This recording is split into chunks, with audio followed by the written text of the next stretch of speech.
अकरम सल्लल्लाहु अलैहि वसल्लम ने फरमाया था, युस्बिहुर रजुलु मोमिनन व युमसी काफिरन व युमसी मोमिनन युस्बिहु काफिरन।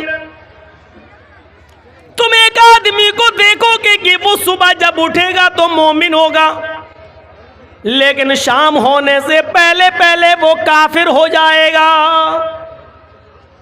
सुबह उठोगे उसको मोमिन पाओगे, शाम होने से पहले पहले वो काफिर हो जाएगा। शाम को देखोगे वो मोमिन होगा, सुबह उठते उठते वो काफिर हो जाएगा। सुबह मोमिन होगा, फजर की नमाज पढ़ेगा, कुरान की तिलावत करेगा, तुम देखोगे कि मोमिन होगा, और शाम होते होते वो काफिर हो जाएगा। ये मंजर देखना है तो आज के ज़माने में देख लो कि एक मुसलमान सुबह फजर की नमाज पढ़ता है, कुरान की तिलावत करता है, और फिर नेता बनने के चक्कर में, चुनाव जीतने के चक्कर में, गैर मुस्लिमों को खुश करने के चक्कर में वो किसी मंदिर में भी चला जाता है और टीका भी लगा लेता है। शाम होने से पहले पहले उसका की एंट्री कहीं और हो जाती है। ये मंजर देखना हो तो आज के ज़माने में तुम देख सकते हो। ये कोई जमहूरियत का मतलब ये थोड़ी है कि हम जिस मुल्क में रहते हैं ठीक है भाई भाई बन के रहो, लेकिन इसका ये मतलब थोड़ी है कि आप दिवाली पर किसी को मुबारकबाद देंगे, होली पर किसी को मुबारकबाद देंगे। ठीक है, तुम्हारा त्यौहार है तुम करो, हमारा त्यौहार हम कर रहे हैं, लेकिन एक मुसलमान होकर किसी गैर मुस्लिम को कहे कि दिवाली मुबारक हो, हैप्पी दिवाली, हैप्पी होली, माफ़ कीजिएगा, इसी चीज़ को ख़त्म करने के लिए तो मोहम्मद रसूलुल्लाह सल्लल्लाहु अलैहि वसल्लम आए। वरना ये ऑफ़र तो नबी को भी दिया गया था, 6 महीने आप हमारे मज़हब में आ जाइए, 6 महीने हम आपके मज़हब में आ जाते हैं। क्या कहा था अल्लाह के नबी सल्लल्लाहु अलैहि वसल्लम ने? कुरान की आयत नाजिल होती है, नहीं लकुम दीनुकुम वलिय दीन, तुम्हारे लिए तुम्हारा दीन और हमारे लिए हमारा दीन। तुम अपने दीन पर रहो, हम अपने दीन पर रहें। न तुम हमें हमारी ईद की मुबारकबाद दो, न हम तुम्हें तुम्हारी दिवाली की मुबारकबाद देंगे, न तुम हमें हमारी बकरीद पर मुबारकबाद दो, न हम तुम्हें तुम्हारे होली पर मुबारकबाद देंगे। तुम अपना त्यौहार करो, हम अपना त्यौहार कर रहे हैं। युस्बिहुर रजुलु मोमिनन व युमसी काफिर, सुबह देखोगे मोमिन होगा और शाम होते होते काफिर हो जाएगा। हम इस्लाम के अंदर पूरे के पूरे दाखिल नहीं हैं।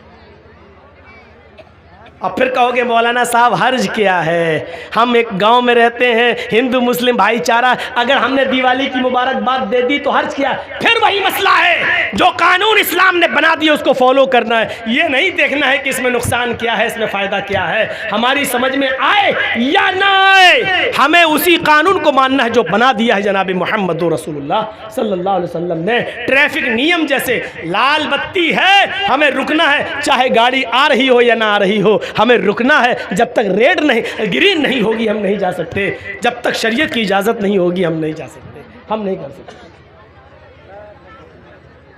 इंसानियत की मिसाल कायम करो। अगर आपके पड़ोस में कोई गैर मुस्लिम है, बीमार है, आप अपनी गाड़ी में उसको ले जाओ, अस्पताल ले जाओ।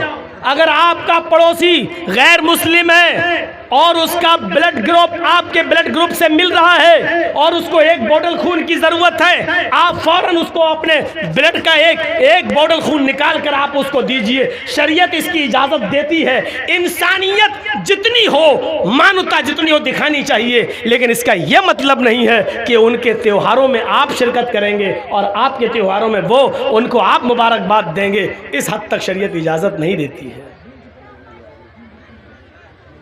या अय्युहल्लज़ीना आमनू उदखुलू फिस्सिल्मि काफ़ा, ईमान वालो तुम इस्लाम के अंदर पूरे के पूरे दाखिल हो जाओ। हमें इस्लाम के अंदर पूरे के पूरे दाखिल होना है। हमें आधा अधूरा नहीं, हमारा उठना, हमारा बैठना, हमारा लेटना, हमारा जागना, हमारा खाना, हमारा पीना, हमारा सोना सब इस्लामी होना चाहिए।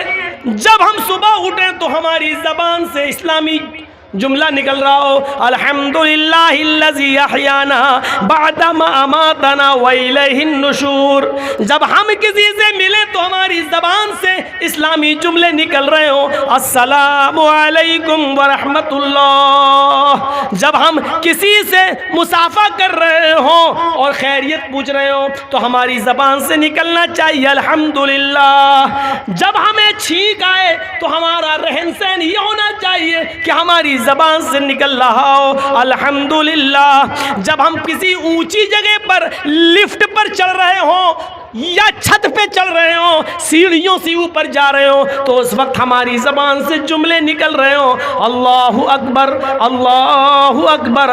जब हम लिफ्ट से नीचे आ रहे हो या हवाई जहाज लैंड कर रहा हो नीचे उतर रहा हो, या हम पहाड़ से नीचे उतर रहे हो, या अपने घर की छत से नीचे की मंजिल पर आ रहे हो, तो हमारी ज़बान से ये इस्लामी जुमला निकलना चाहिए सुबहान अल्लाह सुबहान अल्लाह। जब हम लैट्रीन में जा रहे हो तो हमारी ज़बान से दुआ निकलनी चाहिए अल्लाहुम्मा इन्नी औज़ु बिका मिनल खुबुसी वल खबाइस। जब हम खाना खाने बैठ रहे हो हमारी ज़बान से दुआ निकलनी चाहिए बिस्मिल्लाहि व अला बरकतिल्लाह। जब हम खाना खाकर फारिग हो जाएं तो हमारी ज़बान से जुमला निकलना चाहिए अल्हम्दुलिल्लाह। अल्लाह की हम्द व सना। मस्जिद में जाएं तो अल्लाह का नाम लिया जाए, मस्जिद से निकलें तो अल्लाह का नाम लिया जाए, माँ बाप से मिले तो अल्लाह का नाम लिया जाए, घर में जाएं तो सलाम करके जाएं, अपने बच्चों को सलाम करवाने की आदत डालें, अपने बच्चों को इस्लामी माहौल दें, अपनी बीवी को इस्लामी माहौल दें। उठना बैठना लेटना सोना जागना खाना पीना सब इस्लामी हो। जब बिस्तर पे सोने जाएं तो दुआ पढ़ें अल्लाहुम्मा बिस्मिका मुतु वहिया। साथ में ये दुआ भी पढ़ लो 10 बार सुबहान, 33 बार सुबहान अल्लाह, 33 बार अल्हम्दुलिल्लाह, 34 बार अल्लाहु अकबर। ये दुआ जो आदमी पढ़कर सोता है तो अल्लाह ताला एक फरिश्ता मुसल्लत कर देता है, वो उसकी हिफाजत करता है रात भर। तब हम इस्लाम के अंदर पूरे के पूरे दाखिल होंगे।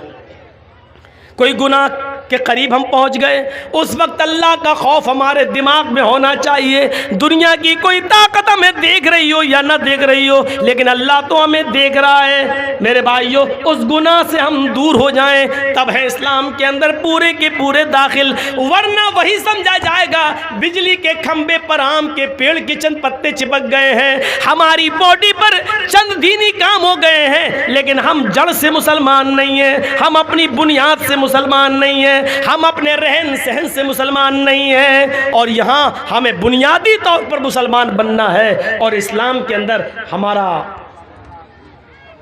रहन सहन ऐसा होना चाहिए, इस्लाम के अंदर हम ऐसे घुल जाएं, इस्लाम के अंदर ऐसे दाखिल हो जाएं। मिसाल दे रहा हूँ, ज़रा सुनिए।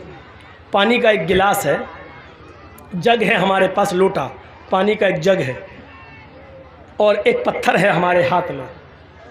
इस पत्थर को पानी में डाल दिया और रख दिया। 2 दिन के बाद आप देखेंगे तो पानी में वो पत्थर पड़ा हुआ नजर आएगा। आप चाहें तो हाथ डालकर पत्थर को निकाल सकते हैं और बाहर फेंक सकते हैं। पानी में आपने एक पत्थर डाला, 2 दिन के बाद आपने उसको निकाल दिया, इसका मतलब क्या हुआ? इसका मतलब यह हुआ कि पानी ने पत्थर को कबूल नहीं किया और पत्थर ने पानी को भी कबूल नहीं किया। जब तक डला था, जब चाहा उस पत्थर को पानी से बाहर निकाल के फेंक दिया। ऐसा हमारा इस्लाम से ताल्लुक़ नहीं होना चाहिए कि जब चाहो तब घुस जाएं और जब चाहे कोई हमें इस्लाम से बाहर निकाल कर फेंक दे। ऐसा नहीं होना चाहिए इस्लाम के साथ हमारा ताल्लुक़। जरजीत साहब के पास पानी का एक जग है। आपके यहाँ जर्दा बनता है? जर्दा, अरे वो मीठा चावल होता है, इधर नहीं बनता है, हम लोगों के यहाँ बनता है। तो उसमें खाने वाला रंग होता है। आपके यहाँ खाने वाला रंग तो बहुत सी चीज़ों में डाला जाता होगा, जलेबी में डाला जाता है, पुलाव में भी डाला जाता है रंग। आप जाइए और 2 रुपए का 5 रुपए का खाने वाला रंग किसी दुकान से ले आइए, और वो खाने वाला रंग पानी के उस जग में डाल दीजिए। 2 दिन आप इंतज़ार आपको नहीं करना है, 1 मिनट भी आपको इंतज़ार नहीं करना होगा। आप थोड़ी ही देर में देखेंगे जैसे ही वो लाल या पीला रंग पानी में गया और पानी को पूरा का पूरा लाल कर दिया या पीला कर दिया, जो रंग पानी में डाला गया पानी उसी रंग में रंग गया। अब आप रंग को पानी से अलग करिए, हो जाएगा? जो रंग आपने पानी में डाला है, अब आप पानी से रंग को अलग करिए, नहीं होगा। और पानी को रंग से अलग कीजिए, वो भी नहीं होगा। न रंग पानी से अलग हो सकता है, न पानी रंग से अलग हो सकता। दोनों ऐसे घुल गए हैं, ऐसे मिल गए हैं कि न पानी रंग को छोड़ता है और न रंग पानी को छोड़ता है। ये होना चाहिए हमारा इस्लाम के साथ घुलना, ये होना चाहिए हमारा इस्लाम के साथ ताल्लुक। जब हम इस्लाम में आ गए, मुसलमान बन गए, तो हमारी जान चली जाए, न तो इस्लाम हमसे निकले न हम इस्लाम से निकले। ये होना चाहिए पानी और रंग की तरह हमारा इस्लाम के साथ रिश्ता है। यहां चंद डंडे पड़ते हैं मॉब लिंचिंग के मौके पर, तो आदमी जय श्री राम के नारे लगाने लगता है। हालांकि वो मौत का डर होता है, वो तो जिसके ऊपर बीतती है वही जानता है, मैं ये नहीं कह रहा हूं। लेकिन हमारा ताल्लुक इस्लाम के साथ ये होना चाहिए कि ऐसे हम इस्लाम में घुल जाएं और इस्लाम हम में ऐसे घुल जाए कि हमको इस्लाम से दूर किया जाए या इस्लाम को हमसे दूर किया जाए तो ना हो। हर हाल में हम, और इसकी जीती जागती मिसाल है